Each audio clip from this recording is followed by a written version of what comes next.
High command ಅವರಿಗೆ ಬಹಳ ತಪ್ಪು ಕಲ್ಪನೆಯಲ್ಲಿದ್ದಾರೆ. ಹೈಕಮಾಂಡ್ ಅವರು ಬಹಳ ತಪ್ಪು ಕಲ್ಪನೆಯಲ್ಲಿದ್ದಾರೆ. ನಾವು ಇದನ್ನ ಇವತ್ತು ಬಹಳ ಬಿಚ್ಚು ಮನಸ್ಸಿಂದ ಹೇಳಲಿಕ್ಕೆ ಇಚ್ಛೆ ಪಡ್ತೇನೆ.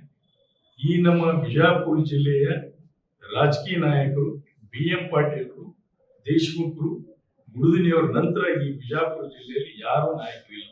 ಅರ್ಥ ಮಾಡ್ಕೊಳ್ತೀವಿ. ಇವರು ಯಾರು ನಾಯಕರಿಲ್ಲ. ಆ ನಾಯಕತ್ವ ಗುಣಗಳೇ ಇವ್ರ ಹತ್ರ ಇಲ್ಲ. ಇವ್ರು ಬರೇ ಸಬಟೈಸ್ ಮಾಡೋದು, ಮತ್ತೊಬ್ಬನ ಯಾಕೆ ತುಳಿಬೇಕು, ಸಮಾಜವಾದಿ ಒಬ್ಬ ಬೆಳೀತಾ ಇದ್ದಾನೆ ಅಂದ್ರೆ ಅವನು ಹೆಂಗೆ ಏನಪ್ಪ ಅಂದ್ರೆ ಅವನ ರಾಜಕೀಯದಿಂದ ನಿವೃತ್ತಿಗೊಳಿಸಬೇಕು ಅನ್ನುವಂಥ ಆಲೋಚನೆಯಲ್ಲಿ ಇರ್ತಾರೆ. ಬೇರೆ ಯಾವ ಆಲೋಚನೆ ಇವರಲ್ಲಿ, ಯಾವ ಸಿದ್ಧಾಂತ ಇವರಲ್ಲಿ, ಪಕ್ಷದ ಸಿದ್ಧಾಂತ ಇಲ್ಲಿ ಇವರಲ್ಲಿ. ಎಲ್ಲರಿಗೂ ಸಾಥ್ ಕೊಡ್ತಾರೆ. ಅದೇ ರಾಠೋಡ್ ನಿಂತಾಗ ಓಪನ್ ಮೀಟಿಂಗ್ ಕರೆದು ಅವನ ವಿರುದ್ಧ ಮಾಡಬೇಕು ಅಂತ ಹೇಳ್ತಾರೆ. ನಾವು ಉತ್ಸವದಲ್ಲಿ ಹೋಗ್ಲಿಲ್ಲ, ಆ ಮೀಟಿಂಗ್ ಇಂದ ಎದ್ದು ಬಂದಿವರು. ಏನ್ ಮಾತಾಡ್ತೀರಿ ನೀವು? ಪಕ್ಷದಲ್ಲಿ ನಿಂತಿದ್ದಾರೆ, ನಮ್ಮ ಮತಕ್ಷೇತ್ರದಲ್ಲಿ ಎಷ್ಟು ಓಟ್ ಕೊಡ್ತಾವ ಅನ್ನೋದನ್ನ ನೋಡ್ಬೇಕಲ್ಲ. ನಾವು ಅದನ್ನ ಮಾಡಕ್ ಆಗೋದಿಲ್ಲ ಅಂತ ಎದ್ದು ಬಂದಿವಿ. ಇವೆಲ್ಲ ಹೇಳ್ಬೇಕು, ಗೊತ್ತಿಲ್ಲ. ಇದು ಹೈಕಮಾಂಡಿಗೆ ಮನವರಿಕೆ ಮಾಡ್ಕೊಡ್ತೀವಿ. ಹೈಕಮಾಂಡಿಗೆ ಮನವರಿಕೆ ಇದೆ, ಅದು ಯಾಕೆ ತಪ್ಪು ಮಾಡ್ತಾ ಇದ್ದಾರೆ ಅನ್ನೋದು ಹೈಕಮಾಂಡ್ ನಲ್ಲಿ ಎಲ್ಲಿ ತಪ್ತಾ ಇದೆ ಅನ್ನೋದು ನೋಡ್ಬೇಕಾಗಿದೆ. ಜೊತೆಗೆ ಹೈಕಮಾಂಡ್ ಬಂದ್ರು ಕೂಡ ಏನೂ ಆಗ್ತಾ ಇಲ್ಲ. ನಾನು ಹಣ ಮಾಡ್ಕೊಂಡಿಲ್ಲ, ಮತ್ತೆ ಹಣ ಮೇಲವ್ರಿಗೂ ಕೊಡ್ಬೇಕು ಅನ್ನೋ ವಿಚಾರ. ಮೇಲವರು ಕೊಡ್ಬೇಕು, ಏನ್ ಖರ್ಚು ಮಾಡೋದಿಲ್ಲ. ಎದಕ್ಕೆ ಖರ್ಚು ನನಗೆ ಗೊತ್ತು ಅಂತ ಅವ್ರು ಹೇಳ್ತಕ್ಕಂಥದ್ದು. ನೀನು ಹಣ ಮಾಡ್ಕೊಳ್ಳಿಲ್ಲ, ಹಣ ಖರ್ಚು ಮಾಡೋದು, ಈ ಮಂತ್ರಿ ಆಗಿದ್ರೆ ಹೆಂಗಾಗ್ತದೆ ಮೇಲೆ ಕೊಡುವುದು, ಕೆಳಗೆ ಕೊಡುವುದು. ಮೇಲೆ ಕಾಂಗ್ರೆಸ್ ನಲ್ಲಿ ಇವತ್ತು ಕೂಡ ನಮ್ಮ ಹೈಕಮಾಂಡ್ ನಲ್ಲಿ ಈ ರೀತಿಯಾದಂತಹ ವ್ಯವಹಾರಗಳು ನಡೆದಿಲ್ಲ ಅನ್ನೋದನ್ನು ಚಲೋ. ಅದು ಬೇರೆ ವಿಚಾರಗಳನ್ನು ನಾನು ಬಹಿರಂಗವಾಗಿ ಮಾತಾಡಕ್ಕಾಗುದಿಲ್ಲ. ಕೆಲವು ವಿಚಾರಗಳನ್ನು ಪಕ್ಷದ ಶಿಸ್ತಿನ ಸಿಪಾಯಿಯಾಗಿ, ಅನುಭವಿ ರಾಜಕಾರಣಿಯಾಗಿ ಕೆಲವು ವಿಚಾರಗಳನ್ನು ನಾವು ಬಹಿರಂಗಪಡಿಸಬೇಕಾಗುತ್ತೆ. ಅದನ್ನು ನಾವು ಅದರ ಜೊತೆನೆ ನಾವು ಅದನ್ನ ಅರ್ಥ ಮಾಡಿಕೊಂಡು ನಾವು ಮುಂದಿನ ರಾಜಕೀಯ ಜೀವನ ಸಾಗಿಸಬೇಕು. ಸರ್, ಏನ್ ನೋಡಿಕೊಟ್ಟು ಅಂತ ಸಿನಿಯರ್ಟಿ ನೋಡಿದ್ರು, ಏನ್ ನೋಡಿ ಸಿನಿಯರ್ಟಿ ನೋಡಿದ್ರೆ ನನಗೆ ಅರ್ಥ ಆಗ್ತಾ ಇಲ್ಲ. ನಾನು ಪ್ರತಿ ಸಲ ಹೇಳ್ತಾ ಬಂದೆ, ಹೈದರಾಬಾದ್ ಕರ್ನಾಟಕ ರೆಡ್ಡಿ ಲಿಂಗಾಯತ್ ಸಂಘಟನೆ ಕೊಡ್ತಾ ಬಂದಿದ್ದೀವಿ. ಬಾಂಬೆ ಕರ್ನಾಟಕದಲ್ಲಿ ಕೂಡ ನಾವು ಅಷ್ಟೇ ಪ್ರಬಲರಾಗಿದ್ದೀವಿ. ನನಗೆ ಹಿಂದೆ ಬಂಗಾರಪ್ಪ ಅವರು ನನ್ನನ್ನು ಮಾಡಿದ್ರು.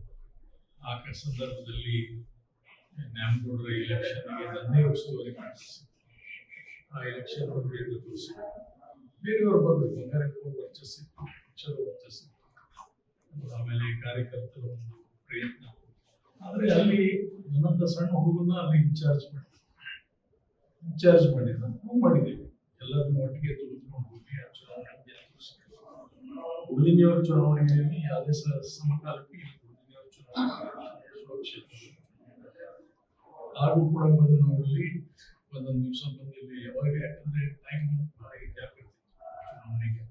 ಸುಮಾರು 45 ದಿವಸ, ಆಲ್ಮೋಸ್ಟ್ 45 ಡೇಸ್ ಇತ್ತು. ಇಲ್ಲಿ ಬಂದು ನಾನು ಮತಕ್ಷೇತ್ರದಲ್ಲಿ ಕೂಡ ಎಲ್ಲ ಮಾಡಿ ಅವರು ಕೂಡ ಗೋಧಿನಿಯವರ ಚುನಾವಣೆ ಯಶಸ್ವಿ ಒಟ್ಟಾರೆ ಜನರಲ್ಲಿ ಇವನೇನು ಯಾಕೆ ನೋಡೋದಿಲ್ಲ. ಬಳ್ಳಾರಿ ಬೈ ಎಲೆಕ್ಷನ್ ಕಳಿಸಿದ್ರು.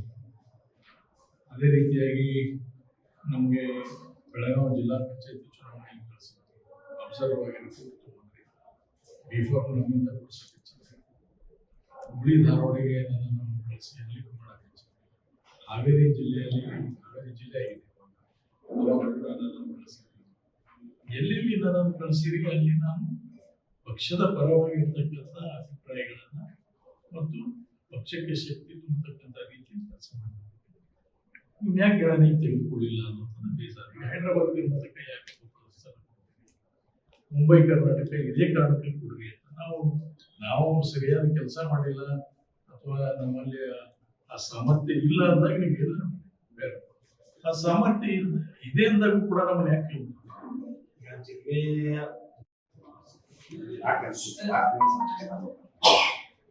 ಈಗ ಕೃತಜ್ಞತೆ ಸಲ್ಲಿಸ್ತಕ್ಕಂಥದ್ದು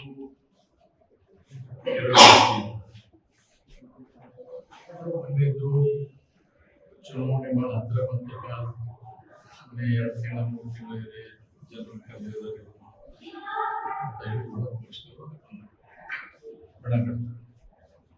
ಪ್ರಶ್ನೆ ಅದಿಲ್ಲ. ಅವರು ಸತತವಾಗಿ ನನ್ನನ್ನು ಗಮನಿಸಿದ್ದಾರೆ. ಹಿಂದೆ ಚುನಾವಣೆ ಆಗುವುದಕ್ಕಿಂತ ಪೂರ್ವದಲ್ಲಿ ಒಂದು ಇದೇ ರೀತಿಯಾದಂತಹ ಕಾರ್ಯಕ್ರಮವನ್ನು ಹುಡುಗಿಯಲ್ಲಿ ಮಾಡಿದ್ವಿ. ಬಹಳ ದಿವಸ ಆಯಿತು, ಒಂದು ಇನ್ನೊಂದು ಮಾಡಬೇಕು ಅಂತ ನಮ್ಮ ಕಾರ್ಯಕರ್ತರ ಅಪೇಕ್ಷೆ ಆಗಿತ್ತು. ಅದಕ್ಕೆ ಇವತ್ತು ಕರೆದಿವಿ. ಮನಸ್ಸಿನಲ್ಲಿದ್ದಂಥ ವಿಚಾರಗಳನ್ನೆಲ್ಲ ಹಂಚ್ಕೊಂಡೆ. ರಾಜಕಾರಣ ಇವತ್ತು ನನಗೆ 28 ವರ್ಷ, ನಾಳೆ ಅಕ್ಟೋಬರ್ಗೆ 69 ಪ್ರಾರಂಭ ಆಗ್ತದೆ.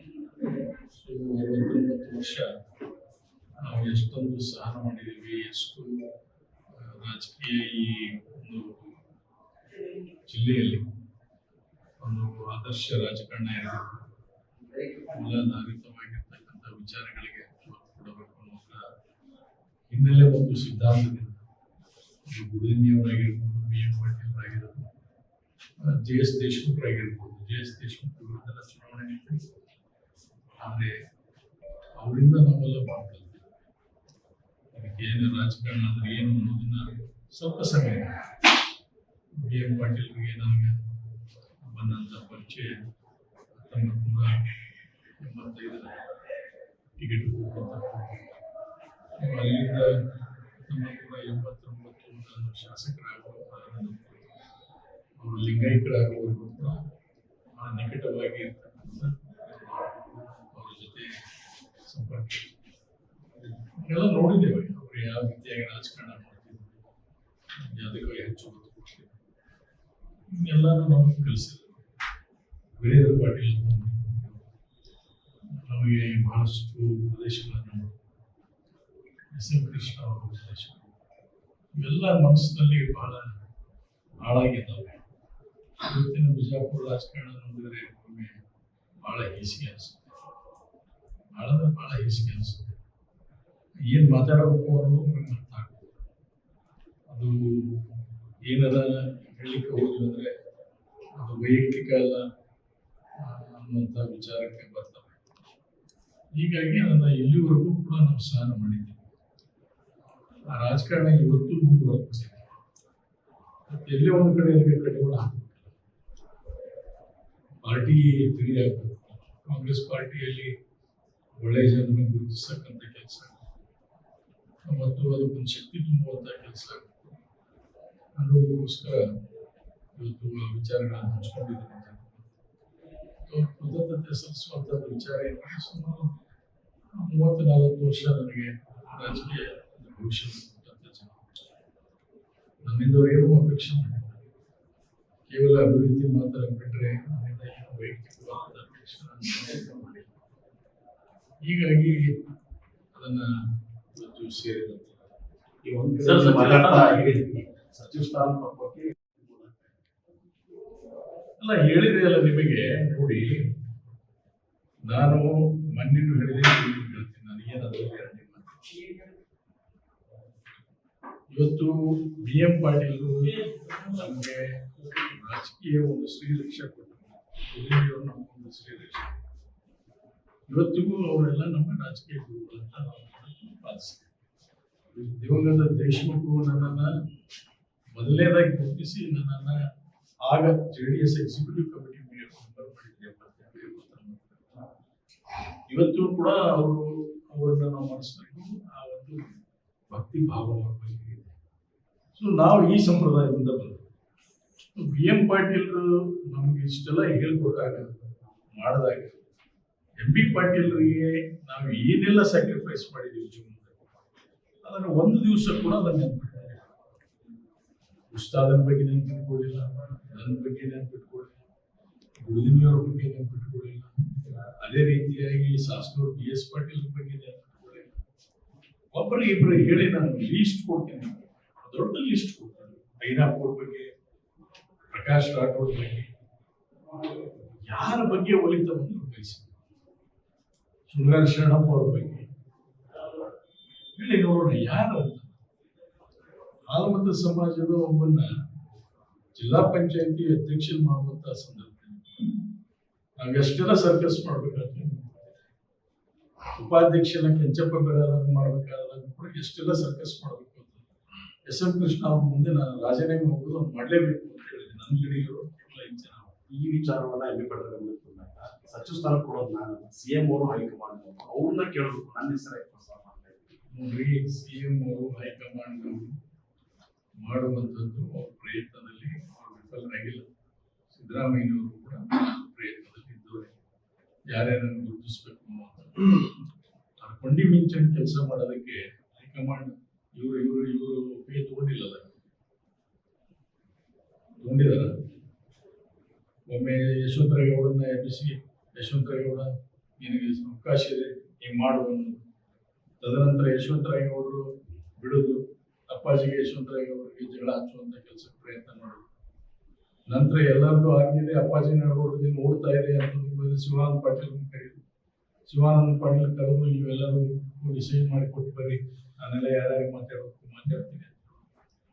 ಆಮೇಲೆ ಕೊನೆ ಮೂಮೆಂಟ್ ನಲ್ಲಿ ಶಿವಾನಂದ ಪಾಟೀಲ್ ಆಗ್ತಾ ಇದೆ ಅಂತ ಗೊತ್ತಾಗ ಮತ್ತೊಬ್ಬರಿಗೆ ಯಾರಿಗಾರ ಕೊಡೋದು, ಅದು ಬೆಂಬಲ ಸೂಚಿಸು ಎಲ್ಲ ಗೊತ್ತಿಲ್ಲ. ಹೈಕಮಾಂಡ್ ಹೇಳಿಕೆ ಕೇಳುತ್ತೆ, ನಿಮ್ಮನ್ನು ನಂಬಿರ್ತಾರೆ, ಪಕ್ಷದಲ್ಲಿ ಜವಾಬ್ದಾರಿ ಕೊಟ್ಟಿದೆ, ಆ ಜವಾಬ್ದಾರಿಯಿಂದ ನಂಬಿಕೆ ದ್ರೋಹ ಕೆಲಸ ಮಾಡ್ತಾ ಇದೆ, ಪಕ್ಷಕ್ಕೆ ಹಾನಿ ಮಾಡತಕ್ಕಂಥ ಮಾಡ್ತಾ ಇದ್ದೀರಿ.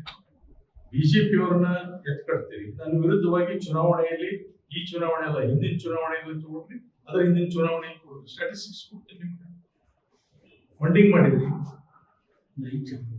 ಹೌದು ಫಂಡಿಂಗ್ ಮಾಡಿದ್ರಿ, ಅದಾಗೂ ಸುಮ್ಮನೆ ಇದೀವಿ, ಅದಾಗೂ ಬಾಯಿ ಮುಚ್ಕೊಂಡು ಸುಮ್ಮನೆ ಇದೀವಿ. ಆಯ್ತು ಬಿಡಪ್ಪ, ಏನೋ ಆಗಿದೆ, ದೇವರಿಂದ ನಾವು ಗೆದ್ದಿದ್ದೀವಿ. ರಾಜಕಾರಣ ಸಣ್ಣ ಹುಡುಗರು ಅಂತದಲ್ಲ, ಶಾಲೆ ಹುಡುಗರಲ್ಲ, ನಾವು ಏನೋ ಒಂದು ವಯಸ್ಸಿಗೆ ಬಂದಂತ ರಾಜಕಾರಣ ಇದೆ. ನಾನು ನುಂಗ್ಕೋಬೇಕಾಗುತ್ತೆ ರಾಜಕಾರಣದಲ್ಲಿ, ನುಂಗ್ಕೊಂಡು ಎಲ್ಲರ ಜೊತೆ ಹೊಂದಾಣಿಕೆಯಿಂದ ರಾಜಕಾರಣ ಮಾಡೋದಕ್ಕೆ ಪ್ರಯತ್ನ ಮಾಡೋಣ. ಇಲ್ಲದಿದ್ರೆ ಬಿಜಾಪುರ ಜಿಲ್ಲೆ ಅಭಿವೃದ್ಧಿ ಕುಂಠಿತಗೊಳ್ಳುವಂತ ಭಾವನೆಯಿಂದ ಇವತ್ತಿಗೂ ನಾವು ಅದನ್ನ ಸಮಾಧಾನ ತಗೊಂಡಿದ್ದೀವಿ.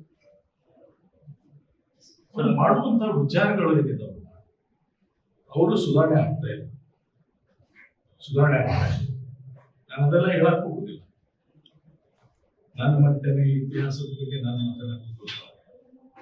ನಾನು ಎಷ್ಟು ಕಷ್ಟಪಟ್ಟಿದ್ದೀನಿ, ಎಷ್ಟು ನನ್ನವ್ರನ್ನ ದೂರ ಮಾಡ್ಕೊಂಡಿದ್ದೀನಿ, ಎಷ್ಟು ಸಂಕಟದಲ್ಲಿ ಬಂದಂತ ಪ್ರಸಂಗದಲ್ಲಿ ಕೂಡ ನಾವು ಹೋರಾಟ ಮಾಡಿದ್ದೀವಿ. ಆದ್ರೆ ಇವರು ತಿಳ್ಕೋಬೇಕು, ಇವ್ರು ನಮ್ಮ ಜೊತೆ ನಿಂತ್ರಪ್ಪ, ನಮ್ಮ ತಂದೆ ಕಾಲದಿಂದ ನಿಂತಿದ್ರು, ನನಗಿಷ್ಟು ಸಹಕಾರ ಕೊಟ್ಟರು. ನಾನು ಬಾಯಿ ಎಲೆಕ್ಷನ್ ಇವರೆಲ್ಲ ಬಂದು ಇಷ್ಟೊಂದು ಪ್ರಯತ್ನ ಮಾಡಿ ನನ್ನ ಆರಿಸ್ತಂದು, ತದನಂತರ ಮತ್ತೆ ಪಾರ್ಲಿಮೆಂಟ್ ಎಲೆಕ್ಷನ್ ಬಂದಾಗ ಮತ್ತೆ ನನ್ನ ಜೊತೆ ನಿಂತ್ಕೊಂಡು ಎಲ್ಲ ಮರೆತು ನನ್ನ ಚುನಾವಣೆ ಮಾಡಿ ಈ ಕ್ಷೇತ್ರದಲ್ಲಿ ಲೀಡ್ ಮಾಡಿಕೊಟ್ರು. ಅದಾದ ನಂತರ ಸುನೀಲ್ ಗೌಡನ ನಿಲ್ಲಿಸುವಂತ ಪ್ರಸಂಗ ಬಂದಾಗ ಇವ್ರ ಬೆಂಬಲವನ್ನ ತಗೊಂಡೆ ನಾನು. ಸುನೀಲ್ ಗೌಡನ ನಿಲ್ಲಿಸುವಂತದಕ್ಕೆ ಮತ್ತೆ ಇವರೆಲ್ಲರ ಸಹಕಾರವನ್ನ ಕೋರಿ ನಾನು ಇವತ್ತು ನಮ್ಮ ತಮ್ಮನ್ನ MLC ಮಾಡೋದ್ರಲ್ಲಿ ನಾವು ಯಶಸ್ವಿ ಆದೀವಿ. ಇವೆಲ್ಲ ಎಲ್ಲಿ ಮರಿತಾರೆ, ಎಲ್ಲ ಮರ್ತೀರ, ಯಾವ್ದು ನೆನ್ಪಿಡೋದಿಲ್ಲ. ಷಡ್ಯಂತ್ರ ಆಯ್ತು ಅಂತ ಹೇಳಿದ್ರಿ, ಯಾವ ತರ ಷಡ್ಯಂತ್ರ ಅಂತ ಹೇಳಿ ನಾವು ಆರೋಪ ಮಾಡಿದ್ರೆ ಯಶವಂತರಾಯಗೌಡರು ಆರೋಪ ಮಾಡಿದ್ರು, ಅದಕ್ಕೆ ಸ್ಪಷ್ಟನೆ ಕೊಡಲಿಲ್ಲ. ಕಾರ್ಯಕರ್ತರ ಗೊಂದಲ ಹಂಗೆ ಉಳಿಸಿ ಹೇಳಿದ್ನಲ್ಲ ಷಡ್ಯಂತ್ರ.